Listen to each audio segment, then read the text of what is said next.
कल मैं मुंबई में था और मुंबई में महाराष्ट्र के जो इलेक्शन ऑफिसर है चोकलिंगम साहब, उनसे मैंने मुलाकात की।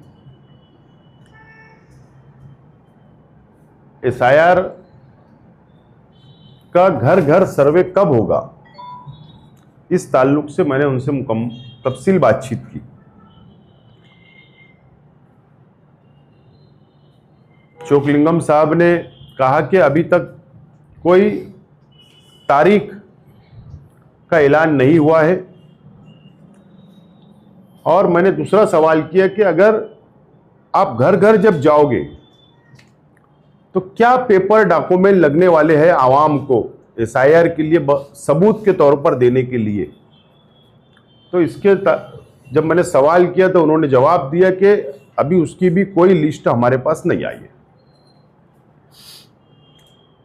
मैपिंग चल रहा है एसआईआर का। 2002 की यादी और आज की यादी से, वोटर लिस्टों की 2002 की यादी और आज की यादी से मैपिंग चल रहा है पूरे महाराष्ट्र के अंदर। आज सुबह मालेगांव सेंट्रल असेंबली हल्का और मालेगांव आउटर असेंबली हल्का के ताल्लुक से मैंने मालूमात लिया।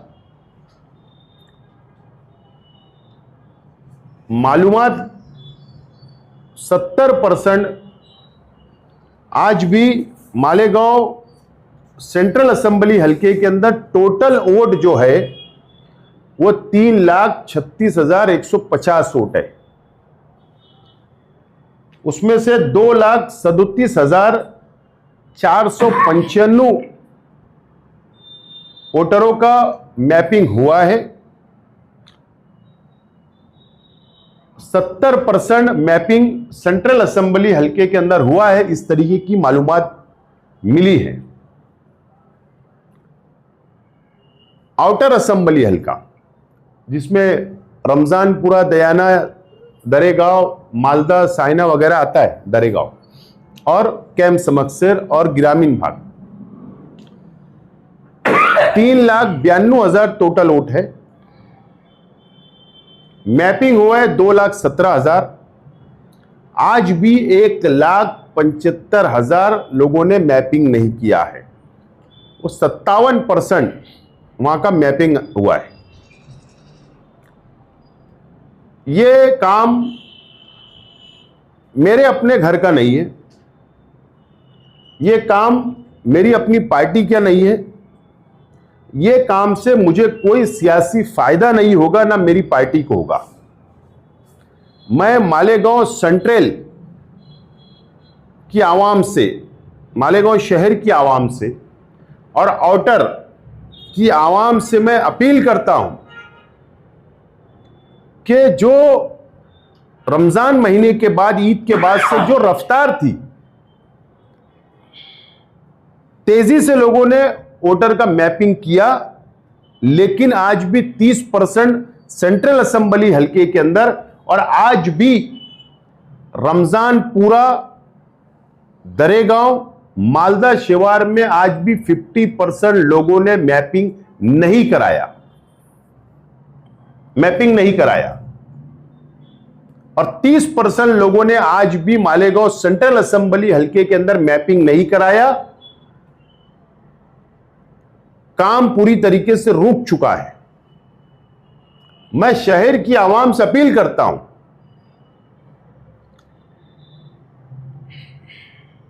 कि मैपिंग के बहुत कम दिन बचे हुए, ऐसा मान के चलिए 10 दिन हमारे हाथ में है। आज भी हमारे पास वक्त है। आज भी हमको बेदार हो जाना चाहिए शहर की आवाम को। शहर की आवाम बेदार हो जाए। 10 दिन अगर हमारे हाथ में है तो मैपिंग हम लोगों को कर लेना चाहिए। बीएलओ के पास जाकर 2002 की यादी और अभी की यादी का उनका सबूत देकर, या बीएलओ के पास होगा, उनसे राब्ता करके, उनसे मुलाकात करके मैपिंग करा लेना चाहिए। मैं अपील करता हूं मैं हाथ जोड़ के अपील करता हूं शहर की आवाम से, हमको सबक लेना चाहिए, शहर की आवाम ने भी और महाराष्ट्र की आवाम ने भी सबक लेना चाहिए हमको बिहार की आवाम से। बिहार के अंदर क्या हुआ, 70 लाख वोट काट दिए गए, 70 लाख वोट। हुआ क्या, मैपिंग, वहां पर एसआईआर हुआ, एसआईआर के बाद में वहां पर असेंबली का इलेक्शन होता है और असेंबली के इलेक्शन में भारतीय जनता पार्टी बीजेपी की सरकार आ जाती है, फुल मेजॉरिटी के अंदर आ जाती है। और वहां पर भी यही आरोप आया कि माइनॉरिटी के 70% लोगों वोटरों के वोट काटे गए एसआईआर के नाम पर बिहार में भी। हमारे सामने अभी एक इलेक्शन चल रहा है बंगाल का, जहां पर बंगाल में 32% मुस्लिम आबादी है, मुसलमानों की आबादी है। वहां पर कुछ डिस्ट्रिक्ट ऐसे हैं जो कल वोटिंग हुई, अक्सरियत में मुसलमानों की आबादी है, अक्सरियत में 152 सीट के ऊपर कल वोट हुआ तो 80 सीट ऐसी थी जहां पर अक्सरियत मुसलमानों की है। वहां पर उस बंगाल के अंदर एसआईआर होता है तो 91 लाख लोगों के नाम काट दिए जाते हैं। और कल का जो फेस था 152 जगह की सीटों के ऊपर जो इलेक्शन हुए, उसमें कुछ जगह पर तो कुछ डिस्ट्रिक्ट के अंदर 9 लाख वोट एक डिस्ट्रिक्ट के अंदर काट दिए गए, कई 40 लाख वोट काट दिए गए एक एक डिस्ट्रिक्ट में, एक एक जिले में। तो हमको सबक लेने की जरूरत है, शहर की आवाम को भी और महाराष्ट्र की आवाम को भी, कि अगर हम बेदार नहीं हुए, यह बात भी हमको भूलना नहीं चाहिए, यह बात भी हमको भूलना नहीं चाहिए कि पार्लियामेंट के इलेक्शन के बाद में अगर हिंदुस्तान के अंदर, इस देश के अंदर अगर सबसे पहला इल्जाम अगर किसी पर आया रोहिंग्या और बांग्लादेशियों का, घुसपैठियों का, तो वो मालेगांव शहर की आवाम के ऊपर किरीट सोमैया और भारतीय जनता पार्टी ने हम पर इल्जाम लगाया। ये बात भूलना नहीं चाहिए हमको। आज भी जेल में है, आज भी हम लड़ाई लड़ रहे हैं, माइनॉरिटी डिफेंस कमेटी, उनकी जमानत हो जाए। बिहार के अंदर जो मुद्दा, बंगाल में जो मुद्दा चल रहा है इलेक्शन का, भारतीय जनता पार्टी की तरफ से यह बात को उठाया जा रहा है कि घुसपैठियां जो बांग्लादेश से आए हैं, हमारी सरकार आएंगी तो इनको बांग्लादेश भेज दिया जाएगा, जबकि वो हिंदुस्तानी। हम मालेगांव के अवाम भी हिंदुस्तानी है, हम यहां पैदा हुए, यहां बड़े हुए, यहां तालीम ली, आज भी हमारे वोटर लिस्टों में नाम है। लेकिन एक साजिश के तहत इस मुल्क के अंदर लाखों ने करोड़ों नाम हमारे काट दिए जा रहे हैं और कल फिर हमारे ऊपर कोई इल्जाम आएगा। आज वक्त हमारे अपने पास है। मैं शहर की आवाम से अपील करता हूं, सियासी लोगों से, तमाम ही सियासी पार्टियों से के वर्करों से, कॉरपोरेटरों से अपील करता हूं कि हमको बेदार होना है और आवाम ने बेदारी बताने की जरूरत है। आज कल मेरे लिए कोई इलेक्शन कल नहीं है कोई, लेकिन नाम कट जाएगा, उसके बाद मुसीबत आएंगे, हम उसका इंतजार ना करें। आज मैपिंग का वक्त है, मैपिंग कराए, ये मैं अपील करता हूं। दूसरी बात कि जब ये मैपिंग का वक्त खत्म होगा, जब एसआईआर डिक्लेयर हो जाएगा कि अब घर घर सर्वे होगा, उस वक्त तो जो जो सबूत लगने वाले हैं, जिन लोगों के नाम यादी में नहीं मिलेंगे, उन लोगों को सबूत के तौर पर पेपर देना होगा। तो पेपर जो लगेगा, हम उसकी रहनुमाई तो करने वाले हैं, हमारे पार्टी के प्लेटफॉर्म से हम लोग उसकी मदद करने वाले हैं। मैं चंद दिनों के अंदर क्या पेपर लगेंगे, कैसा लगेगा, क्या लगेगा, मैं उसके लिए रहनुमाई शहर की आवाम को करूंगा। घर घर तक हमारे वर्कर, हमारे कार्यकर्ता जाकर उनको समझाने की कोशिश करेंगे। पेपर राइटिंग में हम लोग उनको सबूत क्या लगने वाला वो देने वाले हैं, तो उसका इंतजार ना करें। क्या हुआ, जब सबूत देने के बाद भी नाम काट दिए गए 91 लाख लोगों के बंगाल में, तो उनके लिए फिर अपील का मौका दिया गया उनको कि तुम अपील दो, सबूत दो। लाखों लोगों ने अपील दाखिल की, लेकिन फैसला 138 वोटरों का आया सिर्फ। लाखों लोगों ने अपील दाखिल की, बाद में फैसला आया, सुनवाई हुई तो 138 वोटरों के नाम सिर्फ बढ़ाए गए। तो हम क्या वो इंतजार करेंगे क्या? बहरहाल हम रहनुमाई मुकम्मल करेंगे। मैं शहर के आवाम से अपील करता हूं, वक्त कम है, फौरी तौर पर हम लोगों को मैपिंग के लिए बीएलओ के पास जाना है, उनसे कांटेक्ट करना है और हमको मैपिंग कराना है।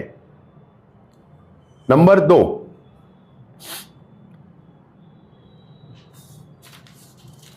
एक मई से 15 मई तक, मैं कल मुंबई था आपको पता है, 1 मई से 15 मई तक जनगणना का एक ऐप निकाल रही है गवर्नमेंट, जो जनगणना का मैंने जो मालूमात ली उस आधार पर बोल रहा हूं मैं, वो ऐप डिक्लेयर करने वाली है, आवाम तक वो ऐप को दे देने वाली है सोशल मीडिया के जरिए, और उसके जरिए वो पहला फेस वो कराने वाली है। तो जनगणना भी हमको कराना है, पहला फेज, दूसरा फेज, तीसरा फेज, ऐसा उनके टप्पे टप्पे से होगा। तो आज से हमको उसके लिए भी बेदार रहना है। जहां पर जात का कॉलम होगा, हमारे घर का सर्वे होगा, हमारे घर में कितने लोग रहते हैं, कितने बच्चे, कितने बड़े हैं, कितनी औरतें हैं, हम किस घर में रहते हैं, वो पटरी का है, पक्का है, ऐसे बहुत सारे जनगणना के अंदर वो लोग सर्वे करते हैं। तो उसके लिए भी जब सर्वे वाले आएंगे तो उनकी हमको मदद करना है और हमारे को जनगणना के अंदर हमारा नाम दर्ज कराना जरूरी होगा।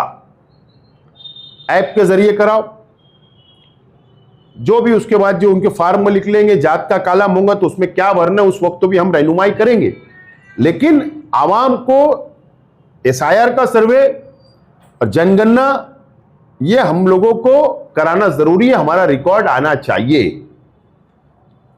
ये बहुत बड़ी साजिश है मुल्कों के अंदर जो चल रही है, वो इस देश के माइनॉरिटियों को नुकसान होगा, टारगेट करने के लिए इस तरीके की साजिश Bharatiya Janata party election commissioner of India को हाथ में लेकर ये तमाम ही चीजें कर रही है। देश को पता है कि भारतीय जनता पार्टी की सरकार ने एनआरसी का काला कानून पास कर चुकी है। एसआईआर का सर्वे के बाद जब नाम कटेगा तो वो कानून उस पर लगा सकती है, हमको तकलीफ दे सकती है, नुकसान पहुंचाने का काम करेंगी, टारगेट किया जाएगा।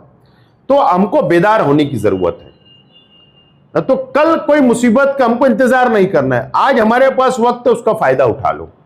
यह अपील करता हूं शहर के आवाम से। उम्मीद है कि जो 10 दिन के अंदर बीएलओ से कांटेक्ट करके आप अपना नाम वो करवा ले।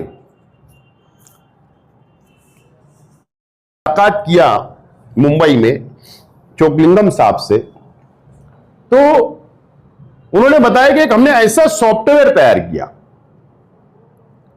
एसआईआर के लिए, ऐसा सॉफ्टवेयर तैयार किया कि डबल वोट वो हमको समझ में आ जाएंगे कि महाराष्ट्र में क्या, देश के अंदर तुम्हारी कहां का वोट है। तो हम इस हिसाब से करेंगे।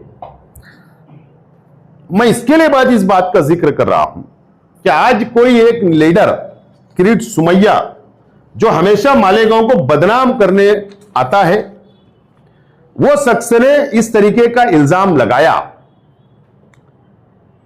कि धुलिया और मालेगांव के अंदर, मालेगांव की वोट धुलिये में और धुलिये की वोट मालेगांव में, इस तरीके का इल्जाम लगा के कुछ सबूत दिया। ये नौकर है क्या इलेक्शन कमिश्नर का किरीट सुमैया? जब इतना टेक्नोलॉजी उनके पास, इलेक्शन कमिश्नर के पास है, तो हमारी वोट, शेख आसिफ की वोट देश के अंदर 10 जगह है, ये 2 जगह है, वो खुद सामने आ जाएगी ना। तो इसको चम्मचगिरी करने की जरूरत क्या है और टारगेट करने की जरूरत क्या है? मैं इलेक्शन कमिश्नर ऑफ इंडिया और उनके ऑफिसर चोकलिंगम साहब से और मालेगांव सेंट्रल असेंबली हल्का और बाह्य असेंबली हल्का के निवडणूक निर्णय अधिकारी प्रांत साहब और तहसीलदार साहब से गुजारिश करता हूं और कलेक्टर साहब से कि किरीट सुमैया की बातों को सच ना माना जाए, सच ना माना जाए। जो भी वो सबूत दे रहा है उसको सच ना माना जाए। एक तरफा कार्रवाई हम बर्दाश्त नहीं करेंगे। अगर हमारे पर गलत कार्रवाई हुई तो हम ये बर्दाश्त नहीं करेंगे। उसकी वजह है, वजह यह है कि शेख आसिफ शेख रशीद, अंसारी असलम अहमद, खलील अहमद, ये नाम जो कॉमन नाम है। मालेगांव में शेख आसिफ शेख रशीद आपको 100 नाम मिल जाएंगे। अंसारी असलम खलील अहमद आपको 100 नाम मिल जाएंगे। शेख रफीक, शेख अफजल 100 नाम मिल जाएंगे। तो ये कॉमन नाम होते मुसलमानों में, तो दुनिया के अंदर भी कॉमन है, मालेगांव में भी है, देश में क्या दुनिया में मिलेंगे आपको। तो आप बस वो नाम कॉमन उठा के दे देने का क्या? तो मैं, अगर उसने कुछ सबूत दिया है किरीट सुमैया ने, तो उसको सच ना माना जाए, वेरिफिकेशन होना चाहिए। उसके बिना अगर कोई कार्रवाई हुई तो आज तक हम रास्ते पे नहीं उतरे एसआईआर के लिए। मजबूरी में शहर को जमा करना पड़ेगा, मजबूरी में रास्ते पे निकलना पड़ेगा हमें। यह बात नोट कर ले कलेक्टर महोदय, प्रांत महोदय, तहसीलदार महोदय, बात को नोट कर ले। यही मुझे आज बोलना है। किरीट सुमैया ने 22,000 जो नाम दिया, उसके अंदर डबल नाम है, ऐसा उसका नाम है। और उसके बाद उसने बीएलओ पे भी कार्रवाई होगी, जिन बीएलओ ने ये किए हैं, बीएलओ पे भी कार्रवाई की बात ऐसी है कि इसीलिए मैंने कहा कि उसकी बातों को सच ना माना जाए, एक तरफा कार्रवाई नहीं होना चाहिए। कॉमन नाम, मैंने कहा ना कि शेख आसिफ शेख रशीद, मेरे नाम के 100 लोग तुमको खड़ा मैं कर सकता हूं। तो बीएलओ के ऊपर कार्रवाई का डिमांड हो या आवाम के ऊपर 22,000 लोगों का जो बात की जा रही है कि भाई डबल नाम है धुलिया और मालेगांव में, उन पर भी कार्रवाई ना हो, वेरिफिकेशन होना जरूरी है। क्या चल रहे हैं उसके जन्म दाखिले का मामला, मैं तो बोलता हूं किरीट सुमैया ने और भाजपा की राज्य की सरकार ने मालेगांव शहर के मुसलमानों से माफी मांगना चाहिए, नाक रगड़ना चाहिए, माफी मांगना चाहिए। क्या इल्जाम हमारे पर था? बांग्लादेशी रोहिंग्या। अरे तुम्हारी सरकार है, तुमने एसआईटी बनाई, चार्जशीट मौजूद है, एसआईटी की रिपोर्ट मौजूद है। एक बांग्लादेशी का सबूत तो बताओ। आज तक ये बता नहीं पाए। माफी मांगना चाहिए इन्होंने। और ये बोलेगा वो कायदा नहीं है। जन्म दाखिले का जो मामला है, सिर्फ उसके अंदर जो जन्म दाखिले जिस वक्त तो बनाए गए, उसके अंदर थोड़ा फेर फार पेपर के अंदर थे या नाम के अंदर स्पेलिंग मिस्टेक थी, यह वजह थी। एक भी एफआईआर के अंदर आज भी मुझे बता दो कि एक एफआईआर के अंदर नाम बता दो कि ये बांग्लादेशी है, इसलिए इसके ऊपर इल्जाम है कि ये बाहर का, तो हमने गुना दाखिल किया। एक नहीं, खोटे जन्म दाखिले की वजह से एफआईआर हुई है, तो इसका मतलब ये नहीं है कि नाम काट दिया जाए।